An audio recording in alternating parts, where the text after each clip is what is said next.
Hi, everyone. It's Tessa. And Joe. From the Unveiling Paradise podcast. Tessa, summer is almost here, and so many of our listeners are about to have their epic destination wedding. And we are so excited for you guys. Before the big day, guys, we want you to make sure you listen to these 3 episodes.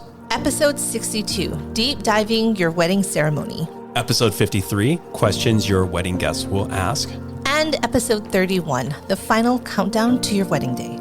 And if you're planning your wedding here in Hawaii, hit us up and ask us about our Unveiling Paradise podcast promo. Happy planning.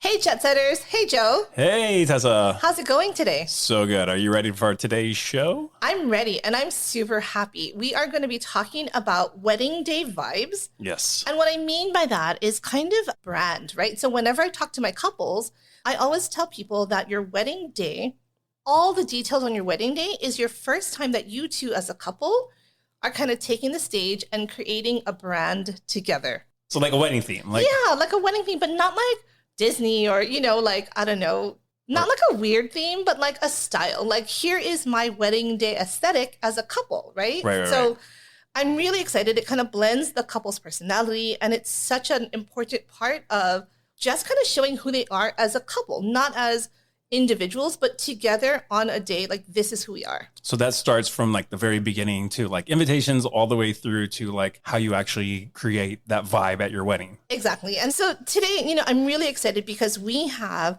a dear friend. She is also a bit of a fangirl for the podcast. Yeah, I love it.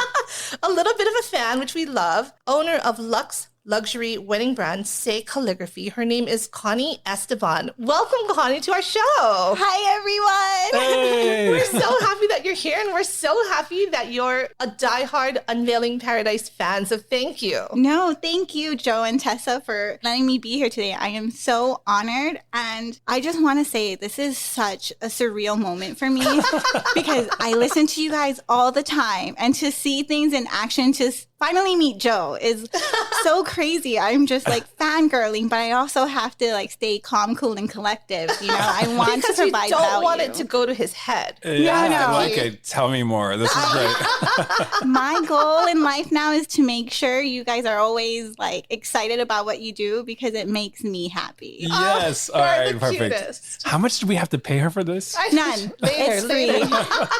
I have her check. It's free. I was just asking Joe, where's the merch? Because Yeah, we're going to have some merch. We're working on the merch. You saw his sweater, right? I saw his sweater and I was like, well, can I get one? You can have his. He never wears it. He's wearing it right now. All right. I love hearing that. That's so fun. Okay, let's talk about you. Tell us a little bit, like your bio about your business. How did you get started? Like, what do you guys do? How do you make weddings epic? Hi, everyone. I'm Connie, and I am the calligrapher turned stationery designer of C'est Calligraphy, and I provide stationery and signage designs for luxury weddings here in Hawaii. And I first started off as a calligrapher doing like place cards, escort cards, and seating charts and welcome signs. But then I got requested to do this really big signage, and that kind of blew up. And from then on, I was just doing like big luxury designs for crazy luxury expensive weddings, and I loved it because it was such a great mixture of the 3 things that I love, and that's fashion, architecture, and designing. So I feel like I'm in my element every time I do these type of things. And I just want to say the wedding vendors here in Hawaii, amazing. They're so kind. They're always willing to give advice and help. I'm really fortunate to be in this industry. Connie, I love what you said about, your passions are fashion, architecture, and design. I think that perfectly sums up what a wedding day often is for a couple, right? It's kind of tying together all of these elements. And I think it's so great that you have the skill set to help tie everything together. So it's not a mismatch of miscellaneous designs and pieces and things that they got on Amazon. It's this really, really luxury experience from start to finish of just every single touch piece along the way. And that's perfect. Well, we have so much to talk about. So many great questions, how to elevate your wedding experience. So let's get started. Welcome to Unveiling Paradise, your go-to destination wedding podcast. I'm Tessa, wedding planner and owner of Fred & Kate Events. And I'm Joe, wedding and adventure photographer of Joseph Esser Photography. We are based in Hawaii, one of the biggest, most popular locations for destination weddings. We want to share our real-life experiences with you, give you insight from a professional's perspective, and still make sure you're having fun in the process. We're huge believers in the fact that planning a destination wedding can be one of the most amazing experiences, and we want to bring you along. We're so excited to talk with you about weddings, Hawaii, and everything else under the sun. So pack your bags and let's get started. All right, welcome to today's show. Welcome, Connie. We have so much to talk about. I know we talked about this beforehand. Were you born with the fine motor skills to be a calligrapher? How did you because my handwriting is so horrible. If I got hired to do any kind of signage for a wedding, the theme would be psycho killer, murderer. It would be weird. Psycho clown. Yeah. Yeah. So how did you actually develop those skills to, do all the graphic design, do the calligraphy work? How did that happen for you? So I naturally have nice handwriting. So I can never be a calligraphy teacher because some people don't have nice handwriting but can do amazing calligraphy. And I would get so frustrated if their calligraphy wouldn't be on point. That's why I don't teach calligraphy, because it comes naturally to me. So there's no hope for me. Or me. There is, just don't come to me. Go to someone else who can actually teach you calligraphy. I can't do that. But the design part just came because of my 3 things I'm passionate about: design, fashion, and architecture. But also my in-laws are very creative people. A lot of them are graphic designers. They do painting, they do drawings. So it's natural for me to pick up on that because they inspire me, and I'm I want to do that. I want to be able to be in that space that they're in. I want to find my calling and do the things that I love. I want to say it came naturally, but it took a lot of hard work. I had to practice. You always have to practice. No matter how good you think you are, you can do better. And I always tell myself that you can do better. And you're amazing. Your stuff is always so, so gorgeous. Yeah, I try to elevate the next signage every single time. But it's hard because I have to consider the client as well. It's not just about what I think is good. It's about making sure that I have what the clients want, but turn it into something that I can do as well. So taking it back to the invitation, right? That's the first touch point of the wedding. And I know you're talking about calligraphy, but I want to take it back a little and just kind of talk about invitation etiquette. I think that's what a lot of people ask about. When should we send invitations? Any tips you have on when they send it? I think you're kind of the all-around expert, so we'd love to hear that information too.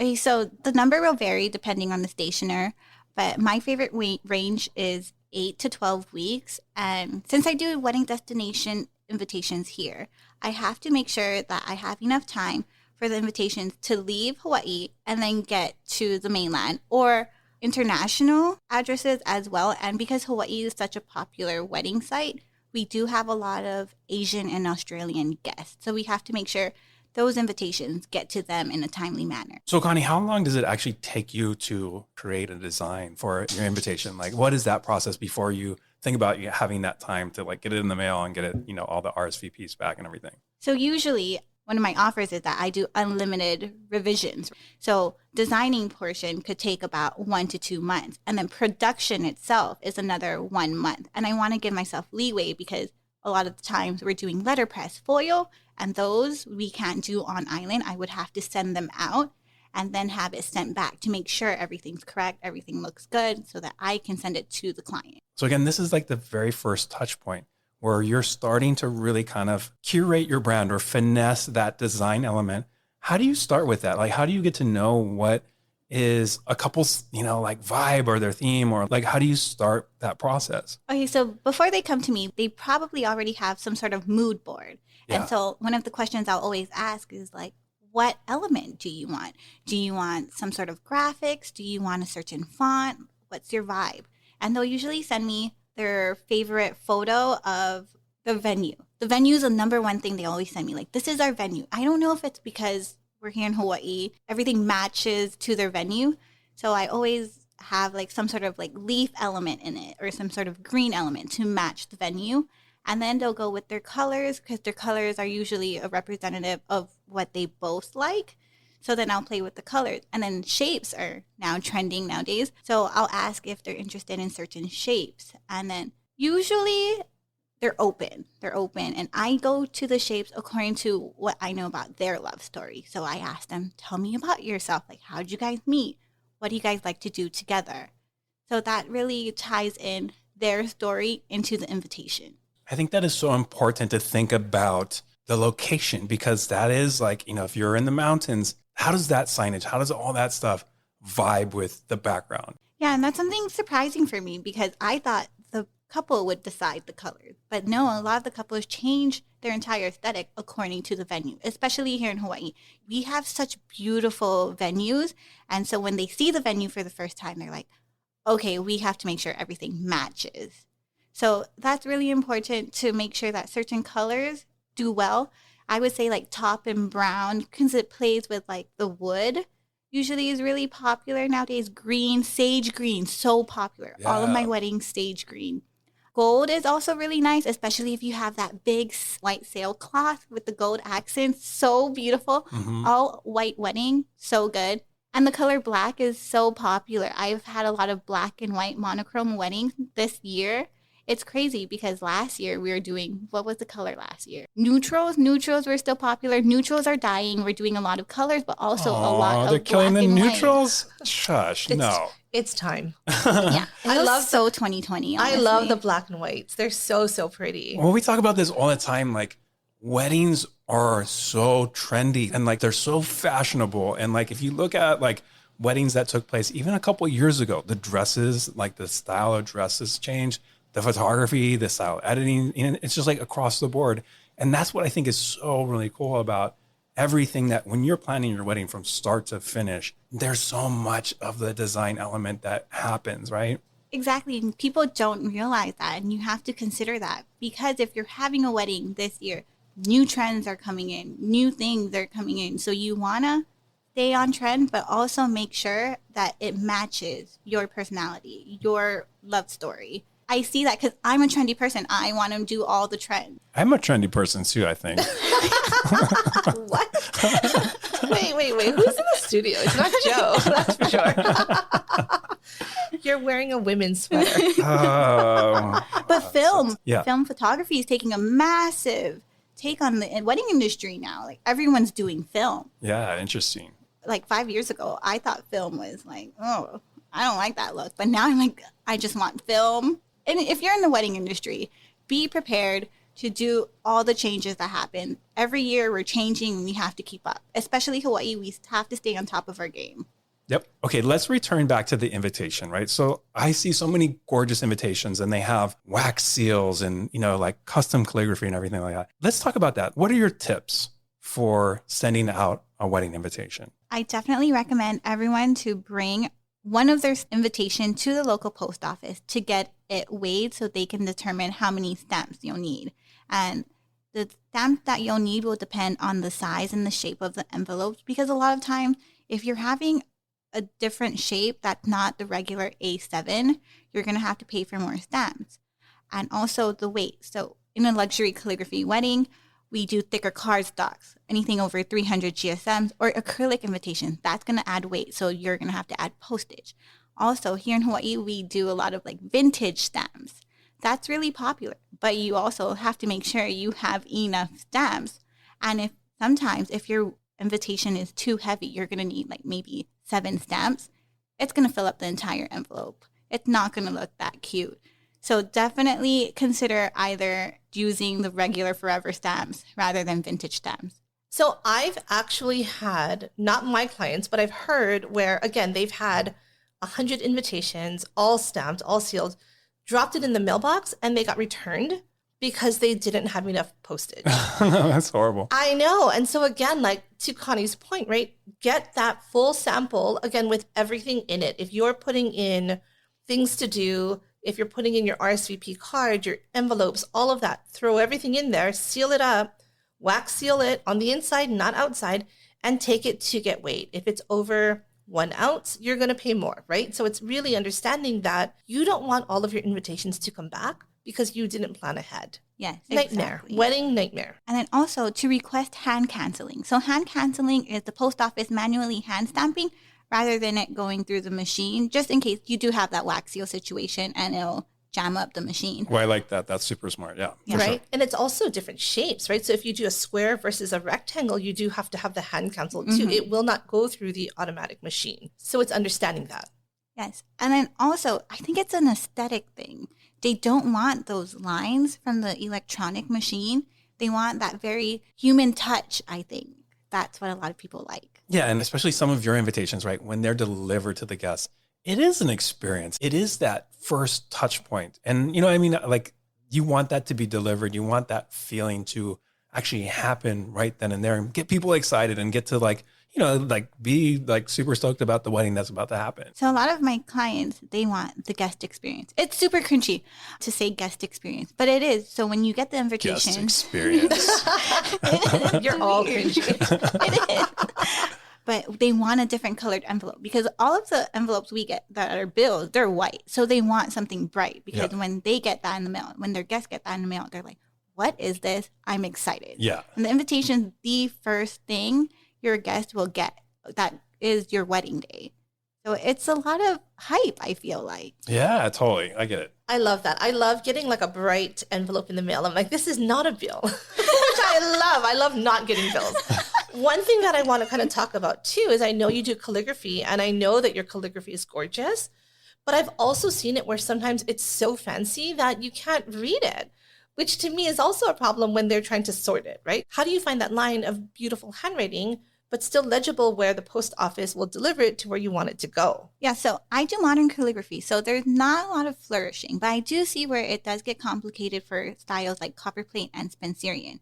I haven't really We don't know what that is, Connie. Those are like Speak our language. so copperplate and Spencerian calligraphy are the fancy ones with a lot of flourishing. You see it on the Independence of Declaration, on the Constitution. That's what they wrote. I in. love that. Yeah, that's awesome. I did not know there was even, I thought it was just like fancy handwriting. That's how people used to write in the day. But I do want to say, if the address is legible, I don't think there should be a problem. And you have to figure out your demographics. So brides or couples nowadays, their guests are on the younger side.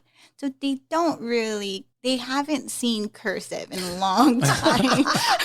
I'm trying not to Yeah, that's fair. All the old people know what you're writing though. Yeah, we can read the Declaration of Independence. You mean we?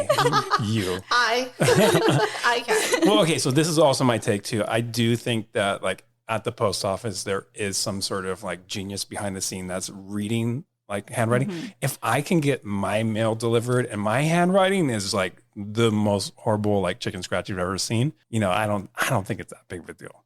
That's a good point. I realize like there's a lot of people with chicken scratch handwriting. No offense to any of them. But here's the thing: we don't know what's not getting delivered. Oh, Like that's it's true. getting delivered, but like maybe half your mail Joe never makes it. They just trash it, I like that idea, especially if it's my bills and my taxes. That's right? okay. Right? Like, what if it just doesn't get there Why because they they never can't cash my read your check? This is great. handwriting? That's true though, right? Because you don't have a tracking. of Yeah, it. you don't know what you don't get. I'm just saying. Well, I love it though. I think that again, like it does make that first big initial impression and it does get people excited, right? It does, but it is expensive. So usually starting off, I will say that calligraphy addressing is a lot more pricier, but we can compromise by having you do calligraphy addressing on the flat lay set and then print the rest for your other invitations. Well, I love that. And I think that sometimes our couples are thinking about sustainability. They don't want to send out 100 invitations and spend all this money on that. But for me as a photographer, I totally see the value in a beautifully handwritten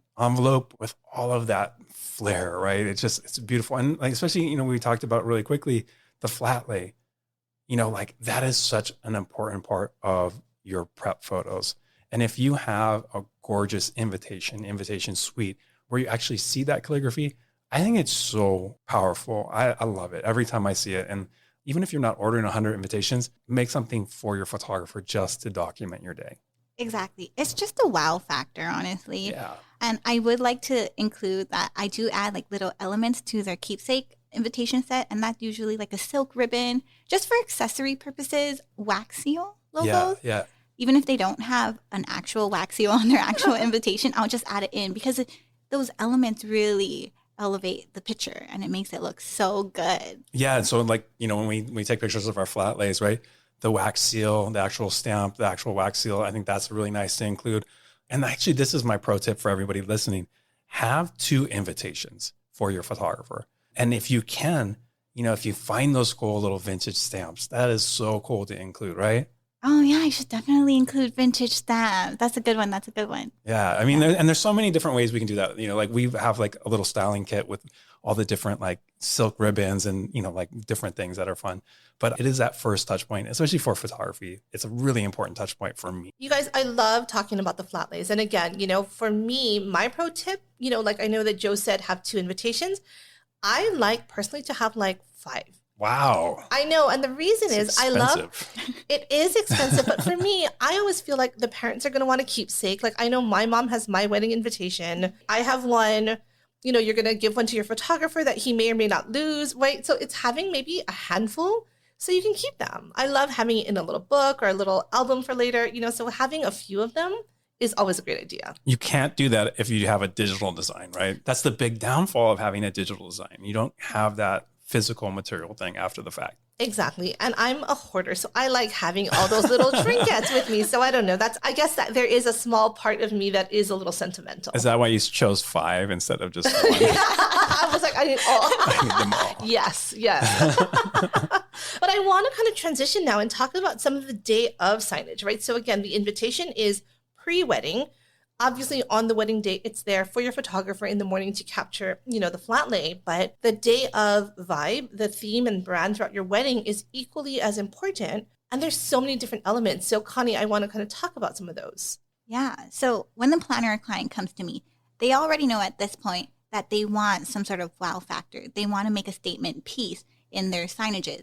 So they budgeted for that. And my job is to make sure that there's an overall connection from the very smallest stationery to the largest signage and tie everything together to create a cohesive brand, but also know that their wedding story is in every element.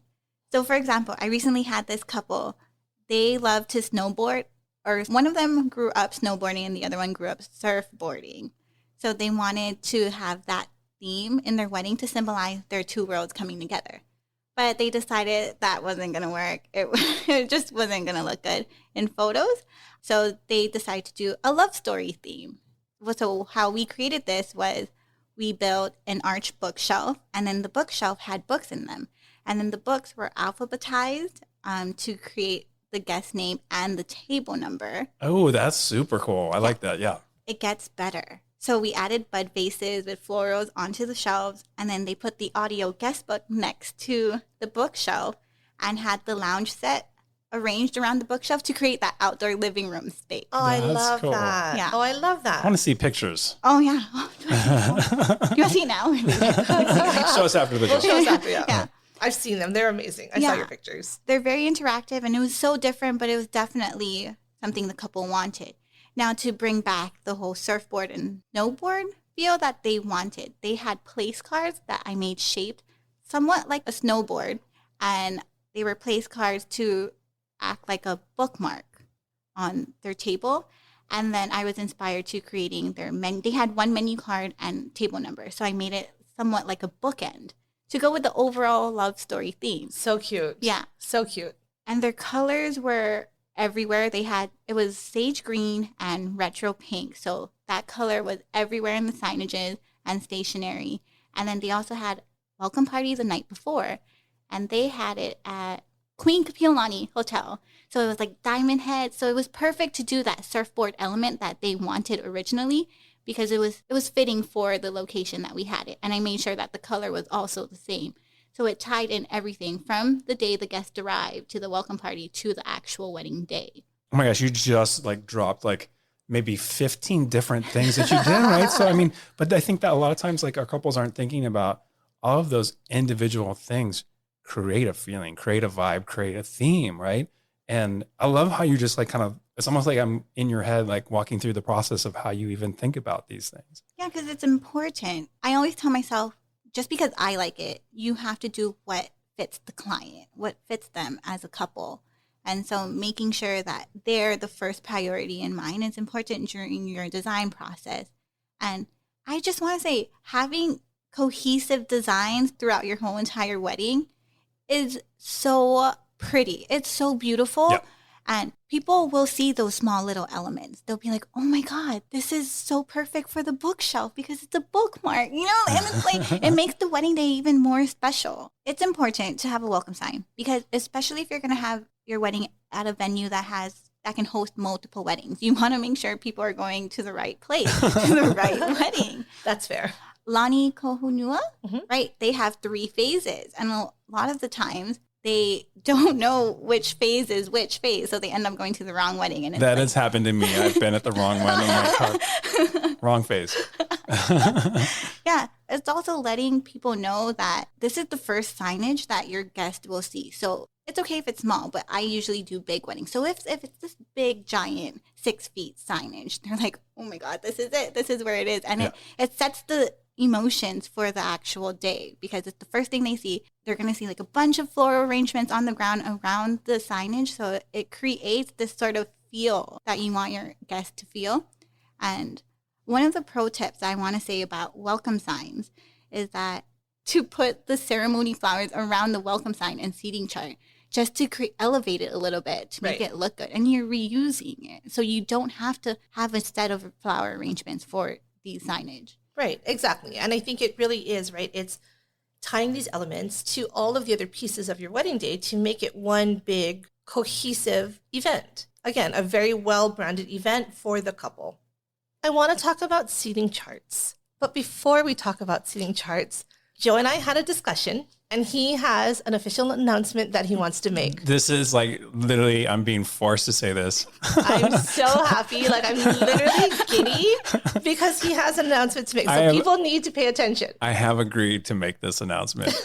So it's kind of funny. So on another episode, I was really digging into Tessa about like, nobody needs a seating chart for a wedding. Like, it's just so stupid. There's people do whatever. Seating is Assigned so seating, stupid. so stupid, La, la, whatever. la. Well, I have to officially apologize to Tessa and say I had a wedding where they didn't have an assigned seating chart or they didn't have assigned seating at all. And it was mayhem and it was just chaotic. So I actually am changing my tune. I think it is helpful. I think it's really helpful. I need you to say Tessa is right. And that's right. I Remember agreed. that. So we agreed. Tessa is right. Everyone stick to the seating chart, like what Tessa said in that episode. I think it's the trend, like what's on trend, right? Yeah. It's the trend episode. Or what? No, it was what people don't care about. And he got like really annoyed that I said people care about a seating chart. I said like, okay, Uncle Sam or something. I know. But guys, it's on the table. He agrees. On the record, have a seating chart. Thank you. So Connie, talk about seating charts. How do we elevate them? So for seating charts, I want to define the difference between a seating chart and an escort card because Yes. people Yes. get confused. So seating chart is a big signage and it has the guest name and their table numbers. An escort card is pretty much the same thing, but it's individual cards. So it'll have the guest name and the table number. And then there's the place card. So the place cards are already on the table and it tells the guest where they're sitting on that specific table. The exact chair Yeah. at that table. Exactly. But you don't have to have a place card. You can get people to a table and say, good luck, right? And that's okay with Kinda you, like Joe, that. right? Yeah, I like that. So it's kind of that happy medium. You don't have to say Tessa has to sit right here. Connie has to sit here. We can say, hey, you 10 people, get to this table and fight for yourself. Is that okay with you, Joe? Yeah, I like that a lot. So it's That's kind of good. a happy medium for you, Yeah. right? Okay. Yeah. Uncle Sam likes that too. Good. Really, it's all about Uncle Sam. Clients really do take the time to figure out the seating arrangements because they know their guests. They know who's going to sit well together. They know who needs to sit far away from each other. So stick to the seating chart, like what Tessa said. So what do you recommend? Do we do all 3? You know, is one enough? Like, what do you think? Okay, so for seating chart, I do recommend the seating chart if you're having big numbers because it's just easier to see it on a board. Yep. If you have a smaller wedding, escort cards are easier and more affordable for smaller guest weddings. I will say it's easier if you do have a guest drop out, you can just remove the name from the escort card. But if it's already on a seating chart, we don't recommend removing the name because then we would have to move the name upwards and you're gonna have to pay an extra fee for that. Or Sharpie out with a big X. So you're saying there's more flexibility with escort cards. Yes. So regarding seating charts, I have a logistic question, and I think I get this a lot, is when we have larger weddings, do you think it makes more sense to do alphabetical right? So everyone's name, so you can find it, and then the table number next to there, or aesthetically, people like it by table number. But if we have 30 tables, it's a lot harder to find their names. Like, what do you recommend? So I do recommend that if you're having guests under 100 guests, then you can do it by table number. It's not too bad. If you're having over 100, I always say, can we do it alphabetically? It's easier. You're not going to have a bunch of people crowding around. You want the purpose of a signage is to create some sort of flow. You want the event to flow, so you don't have people having to direct it. I do recommend having it alphabetically if you're having a guest over 100 people. Got it. That's so interesting. I never would have thought about that. Yeah, it's a game changer. Yeah. Gosh, I'm just changing all my ideas today. I'm like, all the things I've said in the past, we might have to re-record. Like, yeah, I'm all about is seating right. charts. Tessa's right. This is great. So I want to tell a quick story about escort cards too. I just did a wedding this weekend, and it was a small wedding, probably 50 people. And what was really interesting is we had the place cards. They were in no order. So we had to, so my team had to take the names, put them by table number so we can put them at the tables. But your names have to match the names on the list. I had someone whose name was Emmanuel. His nickname is Papa Dave. Like, how do we know that? And I would say of the 50, about 30 of them had nicknames. Most are pretty easy. Dave is David, or I think Chris was Christopher, but there were just some where we could not figure out who they were. So again, right, I think it's being consistent when you're working on your guest list and you're working on your seating chart and you're working on your escort cards or place cards. I think it's really important to be consistent so everybody knows. It also kind of falls into, again, if you have people that have special meals or allergies, they need to know the correct person. So having that name consistent everywhere is really kind of helpful for everything. Yeah. And it's actually funny that I'm really thinking about this now, Connie. Like, the idea is that all of these things have a purpose too, right? Mm-hmm. So, with your name card, a lot of times it'll say if you have any food allergies or anything like that. And I think that's something that's really, people don't really, why do I have to put my name on this table or whatever? But a lot of times that helps to make sure that, if you have a nut allergy or whatever, you're not going to have an accident happen at your wedding. Yes, exactly. And that's what signages are for. They have a purpose and you need to stick to them. I like that. Again, photographer in the room. It's also really nice for photos.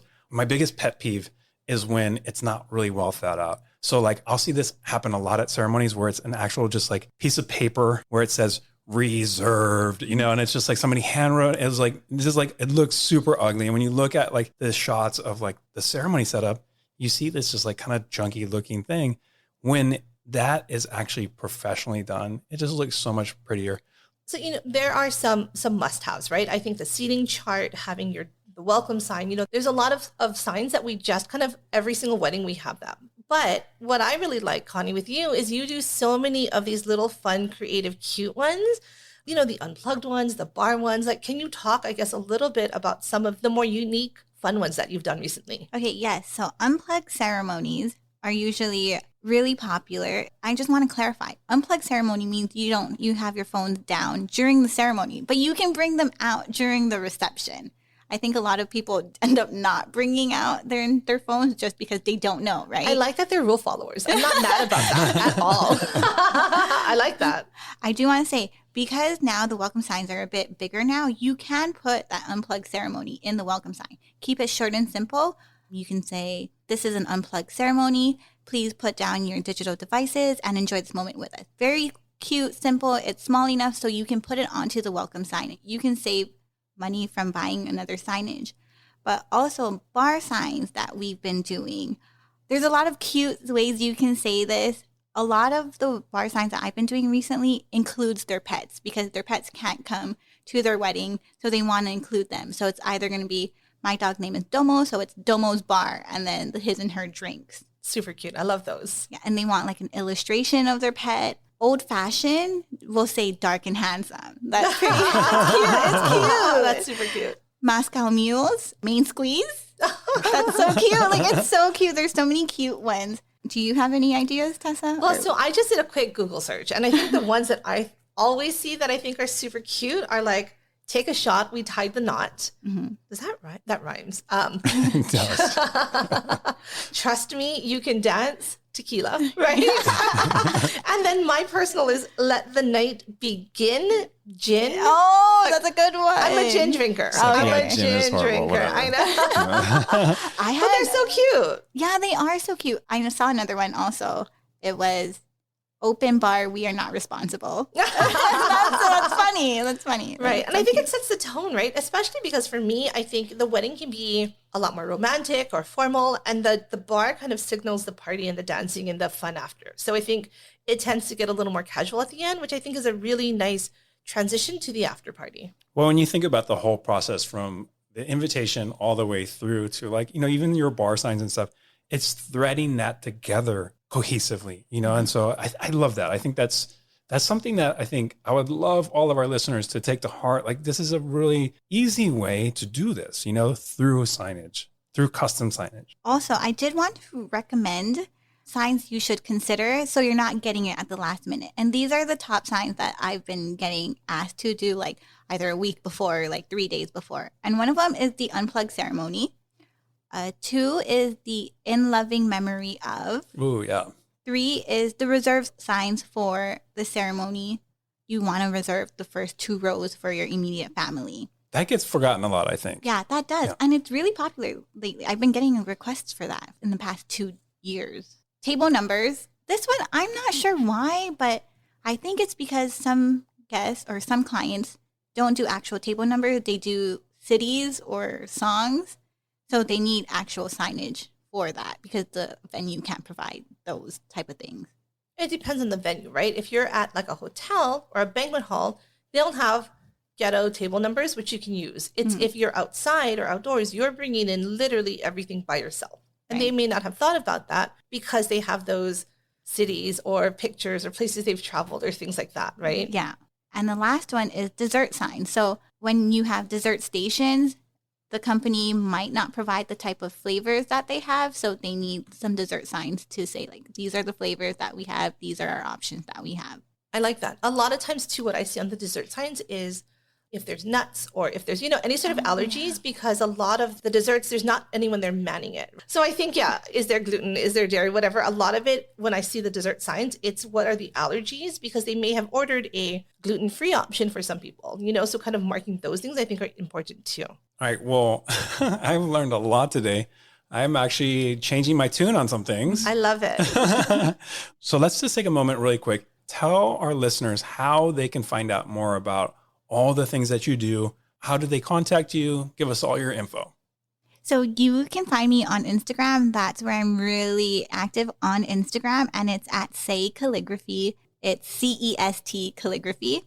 And you can also email me at saycalligraphy@gmail.com if you want to inquire with me. Yeah, so my website is also www.saycalligraphy.com. And say is like c'est la vie. So it's CEST. She's Yeah. fancy in French, She's super Yeah. fancy. Definitely not French, but but definitely fancy. definitely fancy. All right, everybody. Thanks for listening today. And as usual, please like, follow, and subscribe. And we will catch you guys on another episode. Bye. Bye. Stay tuned for merch.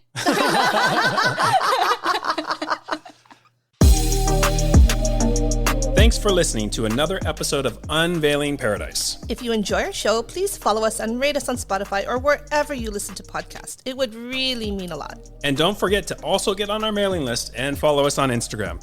Just do it already.